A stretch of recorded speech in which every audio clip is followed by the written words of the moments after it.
HD.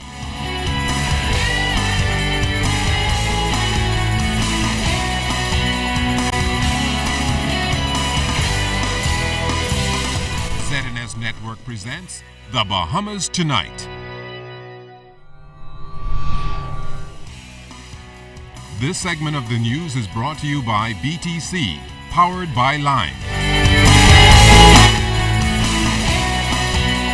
Welcome to the Bahamas Tonight, the weekend edition. Good Sunday evening, everyone. I'm LaDawn Davis. Thanks for joining us. Topping the news tonight, a family of 4 in Acklands is homeless tonight after a 2-story home they lived in for many years went up in flames. DeAndre Williamson, who was visiting family on the island, told ZNS News that the home belonged to Jacqueline and Francis Sims of Lovely Bay, Acklands, and the incident occurred shortly before 11 o'clock Saturday morning. Williamson also told ZNS News that Jacqueline Sims was inside her family business, which is located in the front yard of their home, when her 4-year-old son reportedly took a match out of the kitchen cupboard and lit his bed on fire, resulting in the entire home engulfing in flames. It's alleged that the 4-year-old and his sibling had to obtain medical attention as a result of smoke inhalation. The small southern community does not have a fire truck, and we're told residents had to assist the Sims family by using buckets of water from the sea to extinguish the blaze. The area Member of Parliament V. Alfred Gray, who is in Uganda, Africa, attending a local government conference, spoke to ZNS News in a radio interview about this fire in his constituency. Yesterday, about mid-afternoon, I had a call from one of the local government elected official, Mr. Mario Virgil, who called me to say that the house of Mrs. Jackie Sims and her family had been on fire. Well, I immediately spoke with Jackie and discovered that that was so. Obviously, I spoke with the administrator since, and I discovered that the entire building was burnt. It's very sad, and of course, it speaks to the need for a fire engine in that constituency. And I have begun to speak to that even while I'm here.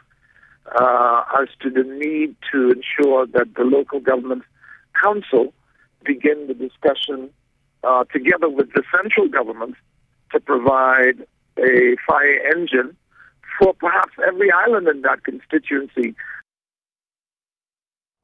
Now, another concern for Acklands residents is the need for an emergency response team on the island. I put that question to the area Member of Parliament, who responded this way.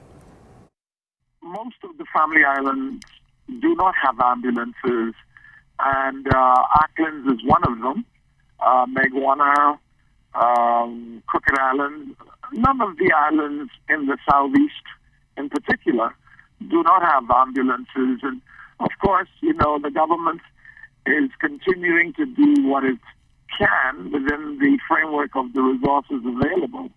But these occasions bring to light how important it is for the local government and the central government, and indeed those who are of interest, who want to participate, to get together to do some things for those islands. Mr. Gray says upon his return to the Bahamas on Tuesday, he plans to discuss implementing essential services in his constituency with his cabinet colleagues. Meantime, we understand the Sims family, who lost everything, are now reportedly living in a second home they own in Crooked Island. A number of issues affecting the local government sector internationally were discussed during the annual Commonwealth Local Government Conference that wrapped up in Uganda, Africa today. The minister responsible for local government, the Honorable V. Alfred Gray, told ZNS News about some of the issues topping the conference's agenda. One of the main issues was how to bring the services that are required by the people of the various local government districts to them by the locally elected official. Of course, you know, there are 79 countries around the world in which the local government system is already at work, one of which is the Bahamas. And I can assure you, we are doing well as a country when I listen to some of the problems which attend some of the local government councils in some of the countries around the world. Family Island residents now have the opportunity to purchase and obtain their birth and death certificates at the administrative office rather than the Registrar General's office here in New Providence. Attorney General and Minister of Legal Affairs Senator Allison Maynard Gibson recently traveled to Eleuthera to launch the program there. What we are doing is enabling Bahamian citizens who live in the Family Islands to obtain certified copies of certain types of documents in the first instance, birth certificates, death certificates, marriage certificates, right in their own community.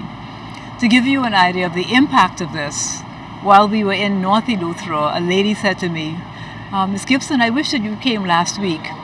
I just spent $500 to go to Nassau. She is adding up the cost of her ticket and everything to get a certified copy of a birth certificate because I need that to get my daughter's passport.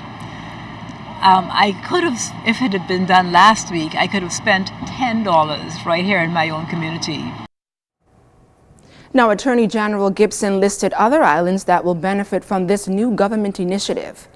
We've already done, of course, already Grand Bahama, Abaco's already been done, Harbour Island and Eleuthera have already been done. We're now looking within the next fortnight to do Cat Island and Exuma. Systematically, we will reignite Ragged Island that was done before, and systematically we will do all of the other islands. All that is required is reliable internet access in the administrator's offices. The Constitutional Commission is winding down its Family Island educational campaign. One of their final stops was in San Salvador this past Thursday. It gave San Salvadorians the opportunity to reveal their recommendations on the constitutional reform. Charisma Robinson has the details. San Salvadorians were the latest group of residents revealing their concerns for proposed changes to the country's 40-year-old constitution.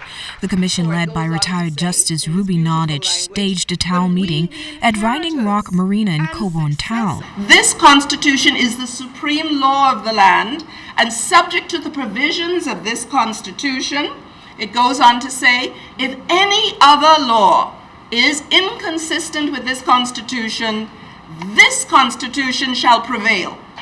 What that means is that if you ever have the Parliament passing a law that in any way contravenes what the Constitution says, even though Parliament passed it, it will be deemed, to the extent of the inconsistency, void. Residents wasted no time in clearly outlining the areas they wished to be changed, like the need to end gender-biased discrimination against women, retention and enforcement of capital punishment, term limits for prime ministers, and fixed election dates, among others. In 2002, I had a personal experience with this in terms of a friend of mine who's married to a foreigner.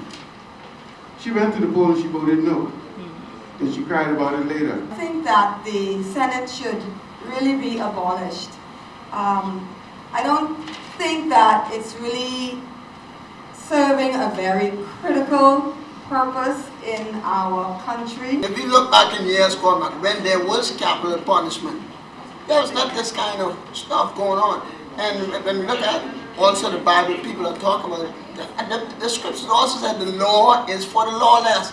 And so I want the law to carry out their duty as the law. If you have a constitution and you have a law in the book, why can't it be carried out? Residents also cautioned the commission about removing anything from the Constitution that would be viewed with regret in the future. Having Christ in the preamble is what motivates persons to actually want to be Christ-like.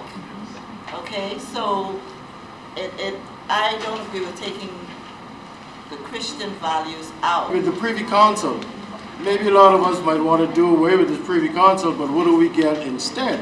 San Salvadorians were clear on fundamental rights they would like to see change within the Constitution after Thursday night's meeting. San Salvadorians are looking forward to the upcoming constitutional referendum.